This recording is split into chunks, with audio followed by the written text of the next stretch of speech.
loogana hadlayo iskuul cusub oo laga aasaasay deegaanka Cadawalaal iskuulkaasi oo aniga aan ka mid ahay macallimiinta wax ka dhigi doonto waxaan halkan idinkaga bogaadinayaa ardayda iskuulka cusub lagu furi doono inay iskuulka sidii loogu talagalay anshixiisi iyo nidaamkiisi ay soo dhooraan haday maalin tahay iyo haday habeen tahay haday subax tahay haday galab tahay waxaan ku wacyigelinayaa ardayda fursad aad iyo aad looga baahnay deegaanka inay ahayd fursadaas oo ah dadka intaad arkaysaan hoolalkan waaweyn la dhisay qarash la geliyay haddana la yiri wax barta lacag leeydinka ma rabo waa wax aad u qiimo badan marka waxaa idin sheegayaa waxaad ogaatiin inta meel lagu dhisay buugaag iyo qalin lagu siiyay macallimiinta for free way lagu yiri wax lacag la iskama rabo waa wax aad iyo aad u qiimo badan marka waxaa idinku bogaadinayaa wax barasho weynaan iyo yaraan intaba ma gasho dadkii waxaan soo dhiibay waxay ku farxayaan oo kaliya wax kale iyo kale idinka rabaan ma jirto waxay ku farxayaan waa kaliya dad wax bartay khayr ayay ka rabaan ajir ayay ka rabaan marka waxaa la rabaa dadkii intaanu hanti ah meesha soo geliyay inaan dadaalkoodii aan hal bacad lagu lisay aan ka dhigan gabar iyo wiil qof weyn iyo qof yar wax barashada waa loo sameeyaa wax barashada yaraan ma gasho waxaan kale idin sheegayaa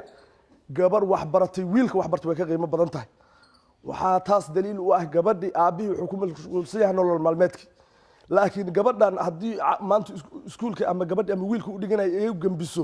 ay guriga u joogo waxay ka fiirinaysaa taariikhdii dheydkii la qoray cashirkii wixii ka kontroolay maanta inay cashirkii si fiican u soo fahantay imtixaankii inay ku baastay iyo in kale laakiin hooyadii aabihii haddii ummi ka yihiin arrintaas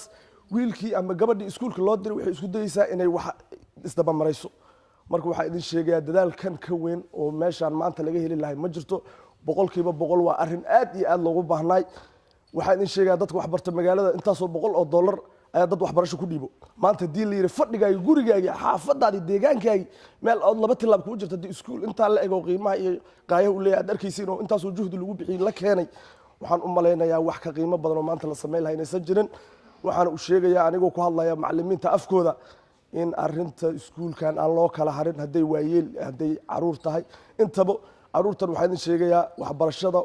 idinka idin anficaysa waalidiintiina anficaysa mustaqbalkiina idin anficaysa adduun iyo aakhir waxbarashada waa idin anficaysa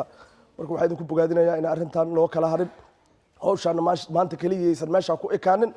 dadkii barnaamijkan soo dhiibin waji kale inaga leeyin mana wax kaliya ay tahay waxa waaye dadkan muslimiinta ah inay wax bartaan